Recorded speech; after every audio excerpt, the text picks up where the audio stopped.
శ్రీ జిట్టా బాలరెడ్డి గారు వారు ఇక్కడ భువనగిరి దగ్గర వారికి ఒక క్షేత్రం ఉంది, వ్యవసాయ క్షేత్రం. వారు జర్నలిస్ట్ యాక్చువల్గా ఒరిజినల్గా, కానీ వారు వ్యవసాయం మీద ఇష్టంతో ఎప్పటి కూడా మేడం కూడా ఉన్నారు, ఇద్దరు మేడం సార్ లేవండి మేడం ఒకసారి, జ్యోతిరెడ్డి గారు, జిట్టా బాలరెడ్డి గారు.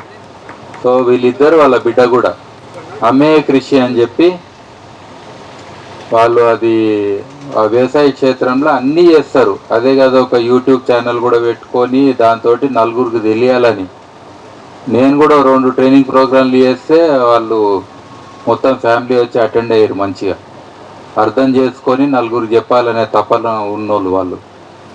సో ఐ థింక్ ఇట్లా మనము తెలిసింది నలుగురికి మంచిని వంచాలనే గుణం ఉన్నోళ్ళు చాలా మంది కావాలి మనకు. అందులో వీరొకరు. శ్రీ జిట్టా బాలరెడ్డి గారిని మాట్లాడమని కోరుతున్నాను. వేదిక మీద ఉన్న పెద్దలకి, ఎదురున్న పెద్దలందరికీ నమస్కారం. ఈరోజు విత్తనం గురించి మాట్లాడుకోవాలంటే ఇది చాలా పెద్ద అంశం. అంటే మానవ సమాజ జీవితం ఎంత పెద్దదో విత్తనం చరిత్ర కూడా అంత పెద్దది. విత్తనం మూలమే జీవితము. అయితే ఇలా రైతు విషయంలోకి వచ్చేటప్పటికి విత్తనం అనేది అత్యంత ప్రధానమైంది. అలాగే రైతు ఉన్నతికైనా కానీ లేదా సమాజ అధోగతికైనా కానీ కారణం విత్తనమే అవుతుంది. ఈ విత్తనము గురించి మాట్లాడటం అనేది నిజంగా చాలా విస్తృతమైన అంశము. నేను దీన్ని కట్టే కొట్టే తెచ్చేటట్టుగా, అంటే రామాయణము ఖండాలుగా విస్తరించి చెప్పొచ్చు, కట్టే కొట్టే తెచ్చని 3 ముక్కలు కూడా చెప్పొచ్చు. నేను విత్తనం గురించి అంటే సూక్ష్మంగా నాకు రైతు ఆచరణలో అర్థమైన దాని గురించి నేను చెప్తున్నా. ఈ నడుమ ఓ ఊరికి పోతే ఊర్లో పోతే అందరూ తాతలు, మామలు, బావలు, బామ్మరుదులే కదా. ఏం తాత బాగున్నావు అంటే, ఏం బాగున్నారో ఈ వరిసేను ఎండిపోతుంది అంటే, ఎందుకో అంటే అడే విత్తనం ఇచ్చిండు, ఆ విత్తనం పోయింది. మరి ఆ నీ విత్తనం ఏమైందో అంటే, నా విత్తనం కూడా వదిలిపోయినప్పుడే కదా నా ఇంట్లో కష్టాలు మొలిచినాయి అని చెప్తున్నాడు అన్న. ఒకప్పుడు ఈ విత్తనం అనేది రైతు అన్నాడు కొనుక్కోలే. ప్రకృతి ఆధారితంగా పంట పండించినప్పుడు పంటలో మేలైన దాన్ని ఎంపిక చేసుకొని నూర్చి ఒక ఓరగ పెట్టుకొని ఒక పేరుపులో దాచుకునేటోళ్ళు. ఎప్పుడైతే పరాయి పాలకులు మన దేశానికి వచ్చిందో, మన భారతదేశము బ్రిటిష్ వాళ్ళ పాలనలోకి వచ్చిందో, వచ్చిన తర్వాత కొన్ని 10 సంవత్సరాలు భారతీయులందరూ కలిసి పోరాడి వాళ్ళను పంపించినామని చెప్పి సంబరపడ్డాం. మనకు స్వతంత్రం వచ్చింది. స్వతంత్రం వచ్చిన తర్వాత కూడా ప్రజా జీవితంలో మార్పు అయితే ఏమీ రాలేదు. అంటే అప్పటి వరకు మన వ్యవసాయాలు బాగానే సాగినాయి. మన ఊళ్ళు గ్రామ స్వరాజ్య సీమలుగా వెలిసలిని, గ్రామాల్లో స్వయం సంపూర్ణత అనేది ఉంది. ఒక రకంగా చెప్పాలంటే ఆ రోజు గాంధీ గారు కూడా కోరుకున్నది అదే, గ్రామ స్వరాజ్యం, గ్రామ స్వయం సంపూర్ణత అనేది. కానీ బ్రిటిషు ఏలుబడి నుంచి మన స్వతంత్రం వచ్చిన తర్వాతనే బ్రిటిషు వాళ్ళు వాళ్ళ దేశం వెళ్ళిన తర్వాత మన దేశానికి వాళ్ళ ఆధునిక సాంకేతికతను దిగుమతి చేసిండ్రు. ఎప్పుడైతే పాశ్చాత్య అంటే బయటి దేశాలకు సంబంధించిన సాంకేతిక నైపుణ్యం పేరుతోటి మన వ్యవసాయంలో చొరబాటు జరిగిందో, ఆ రోజు మన విత్తన కొండకు పగలు పడటం మొదలైంది. ఎందుకంటే విత్తనం అనేది అంటే ఇప్పుడు ఏ ఊర్లో ఏం మాట్లాడినా అది హైబ్రిడ్ విత్తనం అట్లా అంటారు. అసలు హైబ్రిడ్ విత్తనం అనేది ఏంది అనేది కనుక మనం అనుకున్నట్టయితే, విత్తనాన్ని తయారు చేయడానికి ఇలా ఇంతకుముందు సాయిభాస్కర్ రెడ్డి గారు చెప్పినట్టు 106 కంపెనీలు మొదలైనవి, వేల కొద్ది కంపెనీలు ఉండి సంవత్సరానికి లక్షల కోట్ల రూపాయలు మన దేశం రైతుల నుంచి వసూలు చేసుకొని తరలించి వాళ్ళ దేశానికి తీసుకుపోతున్నాయి. మరి ఒకప్పుడు విత్తనం ఎట్లా తయారైంది? హైబ్రిడైజేషన్. ఇప్పుడు హైబ్రిడైజ్ విత్తనాలు అని చెప్తున్నారు. మరి మనకు వేల రకాల ఒడ్లు ఉండేవి, ఒకప్పుడు వేల రకాల తృణధాన్యాలు ఉండేవి. ఒక మామిడిలోనే లెక్క పెట్టుకుంటే మన దేశంలో 4500 రకాల మామిడి పండ్లు ఉండేవి. మరి వీటిని ఎవరో అభివృద్ధి చేసిర్రు, హైబ్రిడైజేషన్ ఎక్కడ జరిగింది అనుకుంటే ఎవరు హైబ్రిడ్ చేయలేదు. హైబ్రిడైజేషన్ అనేది అంటే ఈ సంకరపరచడం అనేది ప్రకృతే సంకరపరిచింది. ప్రకృతిలోనే ఇన్ని రకాలు వృద్ధిలోకి వచ్చినాయి. అయితే ప్రకృతిలో సహజంగా దొరికితే అది ఎవరికి వాళ్ళు తీసుకొని వాడుకున్నప్పుడు వ్యవసాయంలో క్రమంగా ఏంటంటే ఒకప్పుడు వ్యవసాయం తాను బతకడానికి, తన తోటి వాళ్ళని బతికించడానికి, లోకాన్ని బతికించడానికి వ్యవసాయం చేసినాం. కానీ వ్యవసాయంలోకి వ్యాపారం వచ్చిన తర్వాత విత్తనము తలరాత మారిపోయింది. విత్తనం అనేది ఒకరు ఉత్పత్తి చేయడం అనేది మొదలైంది. అంటే నీ ఇంట్లో మూలకున్న విత్తనాలు నువ్వు వేస్తే చూడు రామయ్య నువ్వు ఉండిపోతావు. ఆ విత్తనాల కంటే మంచి విత్తనాలు బయటి ఆ పలానా కంపెనీ వాడు తయారు చేస్తున్నాడు, అవి వేస్తే నీకు లాభం 4 విత్తనాలు వస్తుంది అని చెప్పడం మొదలైనప్పుడు రైతు మొదట కొంత అనుమానాలకు గురైండు, తర్వాత అయోమయానికి గురైండు. క్రమంగా మన దేశంలో వచ్చిన ఈ వ్యవసాయ విశ్వవిద్యాలయాలు కానీ వ్యవసాయ పరిశోధన సంస్థలు కూడా ఈ నార్మన్ బోర్లాగ్ లాంటి వాళ్ళనే సమర్థించడం మొదలైంది. వాస్తవానికి ఏంటంటే ఈ ప్రయత్నం ఎట్లా జరిగిందంటే, మనకు చిన్నప్పుడు మాకు పల్లె ఒక కథ చెప్పేటోళ్ళు. అంటే ఏదైనా ఒక దాన్ని పనికి రాదు అని చెప్పాలనుకుంటే పదే పదే పదే పదే ఇది పనికి రాదు, ఇది పనికి రాదు, ఇది పనికి రాదు అని చెప్పినట్టయితే 10 సార్లు చెప్తే 11వ సారికి నమ్మేస్తారు అనేది ఒక సూత్రం ఉంది. ఎందుకంటే బాబనాయన పోతా నువ్వు ఒక బాగపిల్లని పట్టుకొని పోతున్నాడట.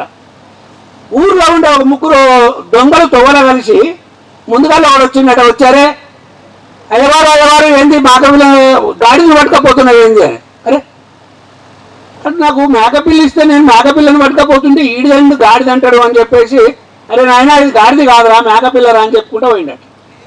ఇంకో 10 అడుగులు నడిచిన తర్వాత ఇంకొకడు వచ్చి అయ్యవారు గాడిని పట్టుకపోతున్నావు ఏంది అని.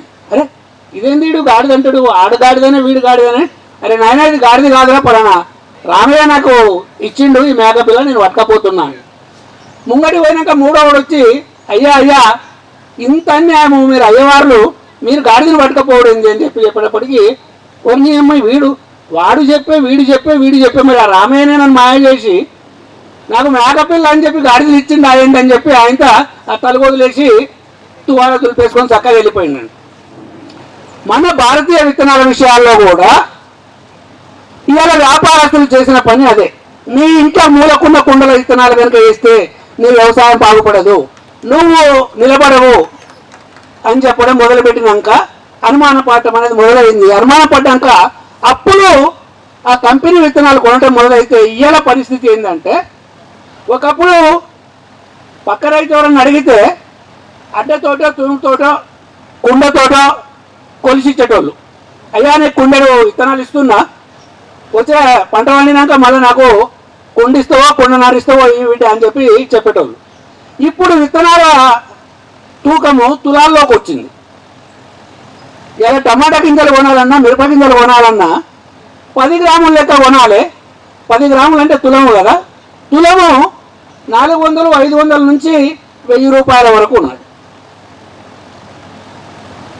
ఇవాళ మనము అంటే మనకు తెలియకుండానే నీ దగ్గర ఉన్నది నీకు పనికిరాదు అని చెప్పి మనల్ని ఒక రకంగా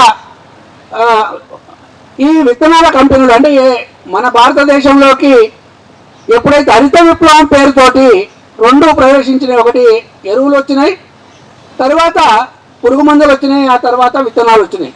ఇవాళ చాలామంది నార్మన్ బోర్లాగో చాలా గొప్ప కృషి చేసిండు, ఆయన మన లోకం ఆకలి తెచ్చిండు అని చెప్పిండు. కానీ ఇది అబద్ధము. అంటే నాకు నేనుగా చెప్పేది ఏంటంటే, నార్మన్ బోర్లాగో వ్యక్తిగా ఆయన చేసిన పరిశోధన ఏమైనా ఉండొచ్చు, కానీ ఆయన చేసింది మన భారతదేశ వ్యవసాయ విధ్వంసం మాత్రమే. ఎప్పుడైతే హైబ్రిడ్ విత్తనాలు మన దేశంలోకి ప్రవేశించినాయో అప్పుడే భారతీయ వ్యవసాయం అనేది సంక్షోభంలో పడటం మొదలైంది. కాబట్టి ఈ వ్యవసాయంలో అంటే ఈ విత్తనాల ప్రాధాన్యతను కనుక చూసుకున్నట్టయితే, విత్తనం కనుక మనము సక్రమమైన విత్తనం కనుక వాడుకున్నట్టయితే సక్రమమైన పంట వస్తుంది. ఇంతకుముందు మన ఎన్ఐఎన్ సార్ చెప్పినట్టుగా సక్రమమైన ఆహారం తిన్నట్టయితే మనిషి సక్రమంగా ఉంటాడు. మనిషి సక్రమంగా ఉన్నట్టయితే ఆయన బుద్ధి సక్రమంగా పనిచేస్తుంది. ఆయన బుద్ధి సక్రమంగా పనిచేసినట్టయితే ఆ సమాజం కూడా సక్రమంగా ఉంటుంది అనేది. ఒక 2 ఏళ్ల కింద ఒకసారి మేము ఒక రైతుని అడిగిన, అంటే ఒక మిరప రైతులకు సంబంధించిన ఒక ఆందోళన జరుగుతున్నప్పుడు మిర్చి పండించే ప్రాంతం రైతుని అడిగితే, అన్న ఏంది మీ జిల్లాలో, మీ జిల్లా అంటేనే ఒక రకానికి పోరాటానికి పెట్టింది పేరు, రైతులను బేడీలేసి తీసుకుపోతుంటే మీరేంది మాట్లాడకుండా ఉన్నారు అంటే, అన్న ఒకప్పుడు మా ఖమ్మం మెట్టు అంటే పోరాటాల గడ్డనే కానీ ఇవాళ పోరాటాలు ఎక్కడియే, మేము వేస్తున్న విత్తనాలు కల్తీ, మేము పండిస్తున్న పంట కల్తీ, మేము తింటున్న తిండి కల్తీ, మేము తింటున్న ఉప్పు కల్తీ. ఉప్పు ఏ కర్సంభాయ్ పటేల్ పండించే ఉప్పు లేకపోతే టాటా ఉప్పు తింటున్నాము, అది కల్తీయే. మేము పండిస్తున్న కూరగాయల దగ్గర నుంచి తింటున్న కారం వరకు అన్నీ కల్తీ అయినప్పుడు, కల్తీ తిండి తిన్నాక మా దగ్గర కలవడే తత్వం ఎక్కడున్నది, అది ఎప్పుడో చచ్చిపోయింది అని చెప్పింది. అంటే నువ్వు ఏది తింటావో నువ్వు ఆ రకంగానే ఆలోచిస్తావు, అలాగే ఉంటావు అనేది చెప్పడము.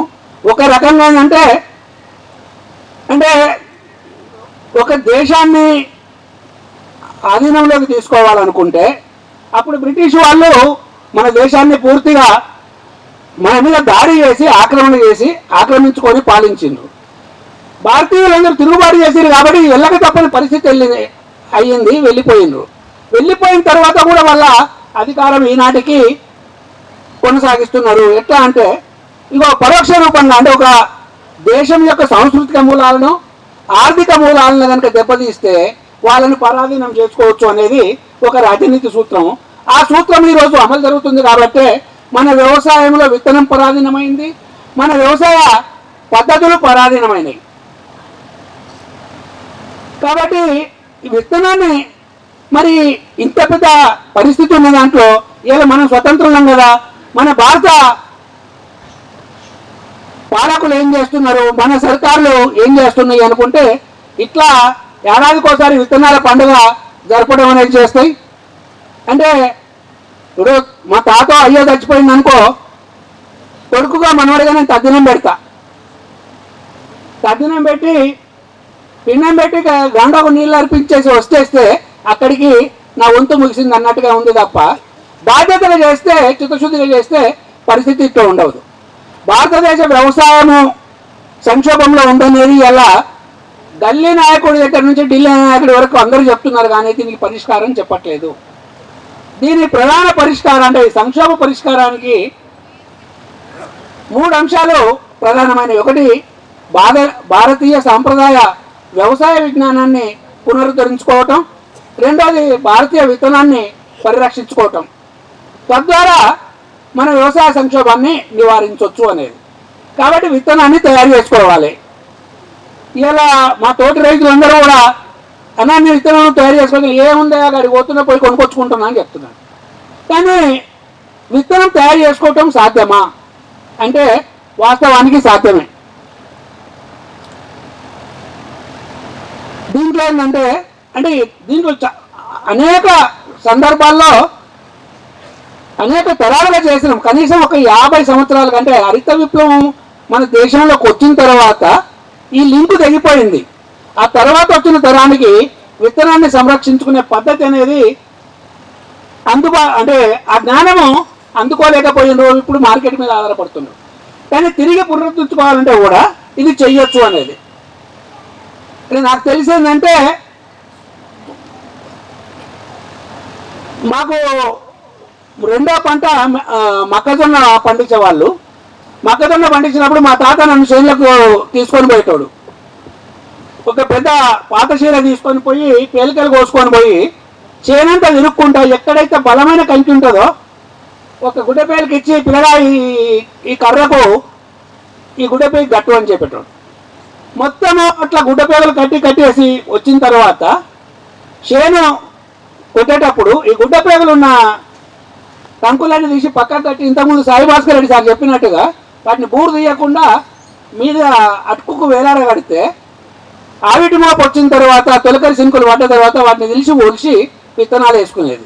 నిజంగా వాస్తవానికి 3 అడుగుల పొడుగు మొక్కజొన్న కంకి ఆ రోజు పండేది. అట్లనే వరికి సంబంధించి కూడా మన మహబూబ్నగర్ జిల్లాలోనే ఒక 268 రకాల ఒడ్లుండేటి అనేది ఒక ప్రాచీన సాహిత్యంలో ఒక సీస పద్యం ఒకటి దొరికింది. మన మహబూబ్నగర్ జిల్లాలో ఉన్న వరి గింజల పేర్లతోటి ఒక కవి ఒక సీస పద్యాన్ని రాసిండు. అంటే ఒక జిల్లాలోనే 268 రకాల విత్తనాలు ఉన్నట్టయితే మొత్తంగా దేశవ్యాప్తంగా చూస్తే అవి ఎన్ని వేలు ఉండాలి. ఇవాళ మన వరిసేన్లలో వండుతున్న అన్నీ కూడా బయో విత్తనాలు, అంటే జన్యు మార్పిడి చేసిన విత్తనాలు మాత్రమే. వాస్తవానికి నాకు ఇబ్బంది ఉందన్న, అంటే తలకాయ నుంచి పని చేసుకోవటము అలవాటు తప్ప మైక్ పట్టుకొని మాట్లాడేది ఎప్పటికి వచ్చేటప్పటికి కొంచెం తడబాటు ఉంటుంది, కొంచెం అలవాటు లేని పని. కాబట్టి అందులో ఈ సబ్జెక్టు కూడా చాలా విస్తృతమైంది. ఈ మధ్యకాలంలో అసలు వేదికలు ఎక్కక కూడా చాలా రోజులు అవుతుంది. ఇక ఫోన్ చేసినప్పుడు ఫోన్ చేసుడే అంటే గ్రీన్ అనేటప్పటికి మా దిలీప్ అన్న గుర్తొచ్చి దిలీప్ అన్న పిలుస్తుండని చెప్పేసి ఖచ్చితంగా రావాలనుకుని వచ్చింది. వాస్తవానికి ఉపన్యాసం అనేది పెద్ద కళ, అది కొంచెం అలవాడలేదు. కానీ నేను ఉన్న విషయం చెప్తాను. అంటే కుండబద్దలు కొట్టినట్టు రైతుగా నేను అనుసరిస్తున్న పద్ధతి, మేము అనుభవిస్తున్న పరిస్థితి మీ కళ్ళ ముందు పెడుతున్నా. విత్తనం తయారు చేసుకోవటం అనేది వాస్తవానికి సులభము. దీనికి ఏ సైంటిఫిక్ నాలెడ్జ్ అవసరం లేదు, పెద్ద సైంటిస్టులు అవసరం లేదు, ప్రయోగశాలలు అంతకంటే అవసరం లేదు. ఇన్ని కోట్ల లక్షల రూపాయల వ్యాపారం చేస్తున్న వాళ్ళకి అది అవసరమేమో, కానీ రైతు వారిగా విత్తనం తయారు చేసుకున్న వాళ్ళకి అనేక తరాలుగా ఈ సమాజాన్ని ఆరోగ్యవంతంగా ఉంచి ఆహారం అందించిన రైతులకి ఈ ప్రయోగశాలలతోటి అవసరం ఎన్నడూ పడలేదు. వాళ్ళ పొలమే ఒక ప్రయోగశాల, వాళ్ళ వ్యవసాయ క్షేత్రమే ఒక ప్రయోగశాల అనేది. ఎందుకంటే ఒక కర్ణాటకలో ఒక దగ్గర అంటే పుచ్చకాయలు బాగా పండించేటోళ్ళంట. అక్కడ ఒక రైతు ప్రతి సంవత్సరం ఊర్లో ఉన్న పిల్లలందరినీ పిలిచి పుచ్చకాయలు తినే పోటీ పెట్టేవాడంట.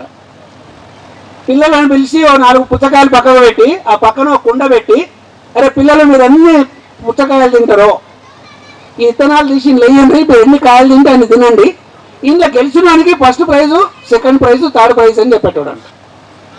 దానికి ఫస్ట్ ప్రైజ్కి ఒక 2 రూపాయలు, 3 రూపాయలు, 10 రూపాయలు, సెకండ్ ప్రైజ్కి 5 రూపాయలు, థర్డ్ ప్రైజ్కి 2 రూపాయలు, 3 రూపాయలు అనేవాడు. ఊర్లో పిల్లలందరూ పోటీ పడి వచ్చేసేసి కాయలు తినటము, గింజలు అక్కడ వేయటం అనేది చేసి నేను ఎన్ని కాయలు అనేసి లెక్కేసుకునేటోళ్ళు. సరే ఆ లెక్క ప్రకారం ఊర్లో ప్రజలందరూ ముంగట ఆ గెలిచిన వాళ్ళకి ప్రైజ్ ఇచ్చి పంపించేటోడట. ఆ గింజలన్నీ తీసుకొచ్చి కడిగి ఆరబెట్టుకొని ముళ్ళ కట్టి పక్కన పెట్టి మళ్ళీ వచ్చే పంటకు ఆయన వాడేటోడు. అన్ని కాయలు తీయాలంటే పెద్ద కష్టమైన పని. ఆయన విత్తనాలు తీయడం కంటే కూడా నాణ్యమైన కాయలను ఏరుకొచ్చి అటు పిల్లల కడుపు నింపి పిల్లలకు ఒక పోటీ పెట్టి ఆ విత్తనాన్ని తయారు చేసుకునేవాడు. క్రమంగా కొంతకాలం అయిన తర్వాత ఏంటంటే ఆ పెద్ద మనిషి కాలం చేసిండు, ఆయన కొడుకు కాలం వచ్చింది. అయితే ఆ పెద్ద మనిషి ఆ కొడుకుకు చెప్పలే ఈ పోటీ ఎందుకు నిర్వహిస్తున్నా, దీని ఉద్దేశం ఏంటి అనేది. అరే మన ఆయన ఏంది మంచి మంచి కాయలను తీసుకొచ్చి కూరగాయలకి చిన్న పెడతాడు, నీ అమ్మాయి మంచి కాయలు అమ్ముకుంటావా, ఈ చిన్న చిన్న కాయలు కూరగాయలకి చిన్న పెడతా, సాంప్రదాయం ఓడగొట్టవచ్చు కదా. నాయన పోటీ పెట్టింది కాబట్టి ఆ పోటీని ఓడగొట్టను, నేను ఆ కాయలు పోటీ అయితే పెడతా కానీ అని చెప్పేసి చేనులో ఉన్న నాసికాయలను తీసుకొచ్చి పెట్టి పోటీ పెట్టిండు, నాయన పెట్టినట్టుగానే. రెండోసారి పంట వేసేటప్పటికి పంట నాసికి వచ్చింది. అరే ఏంది నాయన వేసిన పంటనేమో అంత బాగా వచ్చింది, నేను వేసిన పంట ఇట్లెందుకు వచ్చింది, ఎప్పుడు ఇట్లా కాలేదు అని ఆలోచిస్తే ఊర్లో ఉన్న పెద్ద మనిషి పిలిచి చెప్పినాడు, ఎవరో పోరగా మీ అయ్యా ఏరేరి చేనులో మంచిగా ఉన్న కాయలన్నీ తీసుకొచ్చి పిల్లలకు తినబెట్టి ఐతులే తీసుకుపోయి మళ్ళీ చేనులు వేసిండు కాబట్టి పంట మంచిగా వచ్చింది. నువ్వేమో కక్కుర్తి పడితివి, పనికిరాని పెద్ద కాయలన్నీ సాగుకారులకు అమ్మి పనికిరాని కాయలు తీసుకొచ్చి కూరగాయలకు పెట్టి విత్తనాలు తీసుకుపోయి చేనులు వేస్తే అరే ఇచ్చు పుచ్చు అయితే కాయ పుచ్చు కాకుండా ఎట్లుంటుందిరా, పిచ్చోడా, మీ అయ్య మూటగట్టిన ముళ్ళగట్టిన గింజలు ఎక్కడైనా ఉంటే తీసుకొచ్చి మళ్ళా ఆ గింజలు వేసి చూడు పంట ఎట్లా వస్తుందో అని చెప్తే అటు ఇటు తోలాడి వాళ్ళ అయ్య పిడతలో దాచిన గింజలను తీసుకొచ్చేస్తే మళ్ళీ పంట అంతకుముందు వచ్చినట్టే వస్తే అప్పటి నుంచి ఓ మా నాయన చేసిన పని ఇదే అని చెప్పేసి అనుకున్నాను. అన్న ఇప్పుడు మీరు అంటే ఇక్కడ చాలామంది రైతు సోదరులు ఉన్నారు, విత్తనాల మీద ఆధారపడుతూ దాదాపు మన పెట్టుబడి వ్యవసాయ పెట్టుబడిలో 3 వంతుల ఖర్చు మనం విత్తనాల మీదనే పెడుతున్నాం, ఆ తర్వాత పురుగు మందుల మీద పెడుతున్నాం.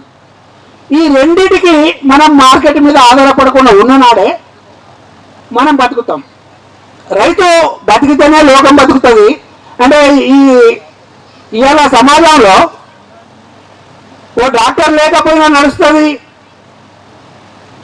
లేకపోతే ఓ లాయర్ లేకపోయినా నడుస్తుంది, ఇంకేది లేకపోయినా ఏ వృత్తి వాహనం లేకపోయినా నడుస్తుంది. కానీ అన్నం పెట్టి రైతు లేకపోతే లోకము ముంగట పోవడం కష్టమవుతుంది.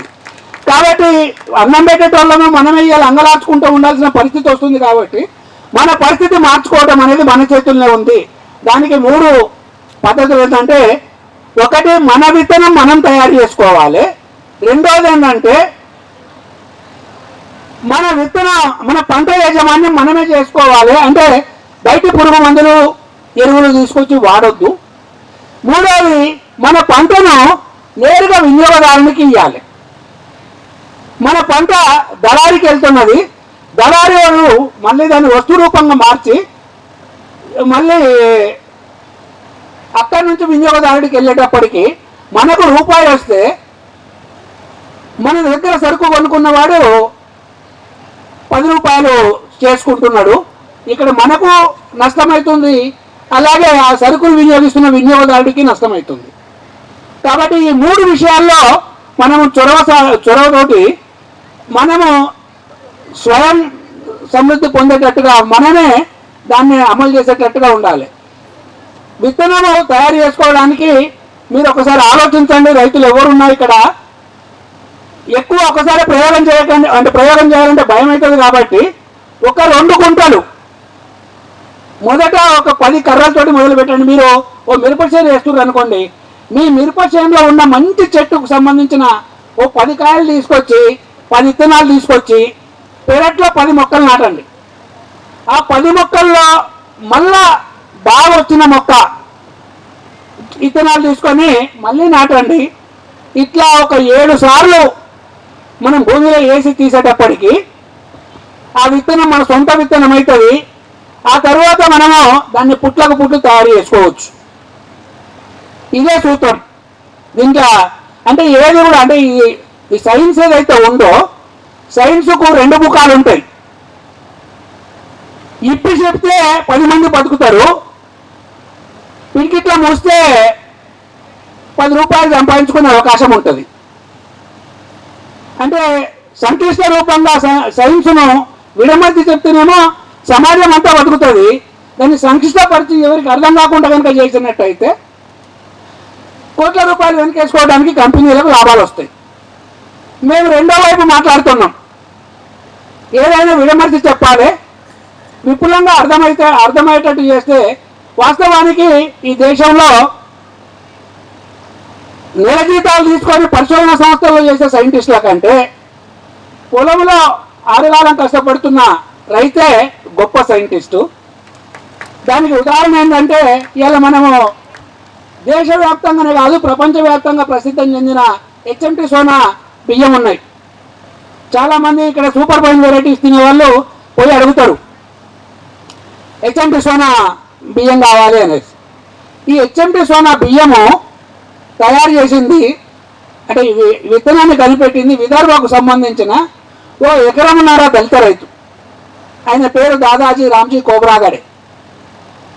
ఆ రైతు ఒక్కటి కాదు, ఒక 13 రకాల మేలిమి బంగారం అసోటి విత్తనాలను వరి విత్తనాలను మన దేశానికి అందజేసి వెళ్ళిపోయింది. ఇప్పుడు ఆయన మన మధ్య లేడు. కానీ ఆయన చనిపోయిన నాడు మా సాక్షి పత్రికలో నేను ఇదే రాసిన. జ్ఞాన భండాగారాలను తలదిండుగా పెట్టుకున్న